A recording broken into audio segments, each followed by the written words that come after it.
Olá, estudantes do quarto ano, estamos aqui então para mais uma videoaula, e a videoaula de hoje será então do tema adição, mas dentro da disciplina de matemática, a partir da página 32. Vamos finalizar hoje o nosso tema de adição. Vamos aprender muito sobre como somar as parcelas, e aqui nós trazemos então um conteúdo novo, que é o conteúdo propriedades da adição. Vocês vão aprender que algumas características são semelhantes. Se você já conhece, muito bem, vamos aprofundar. Se você ainda não a conhece, logo depois da vinheta, venha comigo para que a gente possa aprofundar um pouco mais sobre o conteúdo de adição.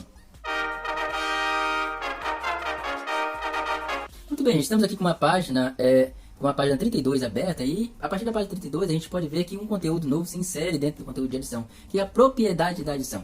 São características comuns que a gente pode encontrar dentro de uma determinada operação matemática. Aqui no caso é a adição, tá, gente? Segundo alguns historiadores, a gente pode classificar então a adição por um determinados critérios. Aqui no caso ele vai trazer a princípio a associação de parcelas, né, que a gente pode fazer. Depois a gente pode se aprofundar um pouco mais, e quando vocês forem seguindo os seus estudos, vocês sempre vão achar propriedades novas na adição. Muitas dessas propriedades também são replicadas na multiplicação, tá, gente? Porque a multiplicação, ela também é uma sequência de adição. Aqui ele traz o primeiro, gente, tem um balãozinho, lembra da questão do balãozinho, que vocês precisam comentar. Então aqui não tem espaço para responder, mas vocês podem sim transcrever para o caderno, fazer aí as suas anotações e mandar a foto no PV do professor também, tá? A partir da página 33, aí sim, aqui começa realmente as explicações e as atividades que vocês devem, então, operacionalizar, tá, gente? E, vendo aqui a primeira, nós temos aqui uma espécie de associação de parcelas. Eles, então, fazem aí algumas associações, tem 2 ou 3 parcelas para a gente somar, no caso aqui são 3 parcelas em cada continha do caderninho aí que está no meio, e ele risca aí a associação da primeira com a segunda parcela, depois ele vai pegar o resultado da primeira com a segunda parcela e adicionar a terceira parcela, aí só embaixo que ele vai dar o resultado final, tá? Isso para processo de adição mental é muito importante vocês aprenderem essa associação de parcela. A associação de parcela é muito interessante vocês estudar e aprender um pouco mais sobre isso. Tem um exercíciozinho embaixo, né? Ele explica em cima já, logo após, ainda na página 33, traz um exercíciozinho. Vocês podem então fazer da mesma forma que ele fez aqui, vocês riscam no caderno de vocês, levam lá para o caderno, faz o processo também, tira a foto do rascunho, me manda e coloca o resultado, pode colocar o resultado diretamente no livro. E nessa página temos ainda um problema na questão 9. Todo problema eu falo o seguinte: retire, já falei isso numa videoaula anterior, retire todos os dados do problema, leiam com atenção, e aí vocês podem então, a partir desses dados, desses números que vocês retiraram de dentro do problema, vocês podem criar a sua adição, aí pode montar, e não esqueçam, quando for organizar os dados do problema, sempre obedecer a ordem, né? Colocar lá a unidade, dezena, centena, tudo um embaixo do outro, e também usar o sinal indicador de mais, né? Que é aquela cruzinha lá. Não esqueçam disso. Chegando aqui então na página 34, nós temos aqui, além de um problema explícito aí, o garotinho aí pensando, colocando como que ele organizou todo aquele processo de adição na mente dele ali, ele explica do lado com um post-it, né? E embaixo vem então a continha para que você também possa fazer a sua organização mental aí, que você possa então associar essas parcelas aí diretamente com essas continhas aí. Tem a letra A, letra B, letra C, letra D. Você pode organizar ela mentalmente e colocar aqui o resultado. Porém, o interessante é que vocês coloquem no rascunho para eu entender como é que foi o pensamento de você para chegar naquele resultado, como é que você organizou o pensamento.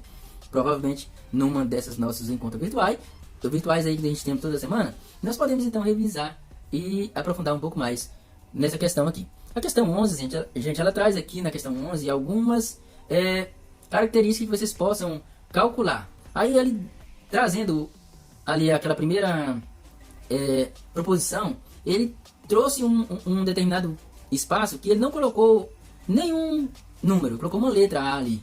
Porém, vocês então devem, sabendo que esse A aí não é um número, é uma incógnita, vocês então devem descobrir qual é esse número para poder somar junto ali. Dessa forma, ele traz duas aqui embaixo, né? A mais 380 igual a 560. Então, como é que eu vou fazer para descobrir? Primeiro eu vou esperar vocês fazer o teu processo, risca no papel ou risca aqui no livro se couber e me mande a foto. Aí pergunta, professor, é assim? Sabe por quê? Porque a partir dessa nossa conversa, dessa nossa interação, eu descobri como está sendo o processamento mental para você descobrir qual é o número que falta. A letra está no lugar de um número que falta. O A, o B é o lugar de um número que falta. Então, está faltando uma parcela para associar. Como que eu vou descobrir? Aí eu quero saber como que vocês fazem esse processo. Na questão 12, então, na questão 12 aqui embaixo, nós temos uma soma aqui também. Que vocês podem utilizar até uma calculadora. Ele deixa que vocês possam utilizar a calculadora aqui. Ele pede isso. E fica fácil para a gente entender por que ele pede para a calculadora. Porque ele está usando sempre o zero como base, né? E aí para vocês imaginarem, vocês ter noção de quantidade, de que o zero não vai interferir na quantidade, mas para isso é 12, tá? Passando aí, nós chegamos então aqui na questão 13, até na questão 12 traz aí um debate sobre isso, nós vamos fazer isso na aula virtual, ao vivo. Na questão 13 nós trazemos então que vocês complete aqui, tá faltando sempre aqui ele não traz a letra, ele traz o espaço, mas é a mesma noção da questão 11. Se tem um espaço faltando, tem um número que deve ser colocado para associar a esse outro número para que a gente possa ter o resultado. Então depois do igual é o resultado. Então se está faltando aí, tem uma lacuna, nós devemos preencher com o número correto para que a gente possa ter o resultado objetivo aí. Aí nós seguimos então a página 35 e aqui finalizamos então nossa parte de adição, porque o próximo conteúdo já será a subtração e é muito interessante a gente entender que essas duas operações elas são complementares e às vezes elas até são inversas. Uma vai ser o inverso da outra, então é interessante que a gente aprendamos a adição associada também à subtração. Mas aqui, gente, chegando aqui então na página 35, nós temos o processo mental, já na questão 14, mas na questão 15, um problema. A mesma coisa, gente, olha, ele traz aí litros. Então o que acontece? Pega a quantidade de litros aqui armazenado, anotem no caderno, pega lá a quantidade naquele determinado mês, acho que é mês de março, né? O outro mês de fevereiro, anota tudo separado, porque depois você vai precisar dessas quantidades para realizar a operação, tá bom? Façam isso, retire os dados do programa primeiro, para depois começar a montar a continha de vocês, sabendo que aqui nós temos contas apenas de adição. Então tudo vai ser continha demais. Então aqui, vamos ligar. Se vocês observarem aqui, dá para efetuar isso aqui muito fácil, né? No livro mesmo aqui. Mas para mim ligar eu preciso associar as parcelas. Quais são as parcelas que são que ao somar ela vai dar o mesmo resultado? Quais são? Porque uma tem 2 parcelas, o outro tem 3 parcelas na questão 16. Então vocês precisam fazer a soma aí, rascunham no caderno, façam rascunho, não vamos economizar a folha do caderno, rascunham aí. E esses rascunhos também, vocês se sentirem necessidade, se tiver com dúvida, antes de responder para valer, mande para mim, pergunte se está correto, porque nós estamos aqui para isso, tá, gente? Então, essas atividades vocês podem responder diretamente no livro. Vamos fazer um resumo da nossa aula? Então, gente, olha, aqui nós finalizamos então a questão de adição. Na aula de hoje nós vamos ver que a associação de parcelas, ela serve para a gente poder somar mais de 2 parcelas, 3, 4, 5 parcelas, a gente associando elas, associando de 2 em 2, 3 em 3, depois a gente vai somando o resultado delas até chegar no resultado final, que seja satisfatória a nossa adição, tá?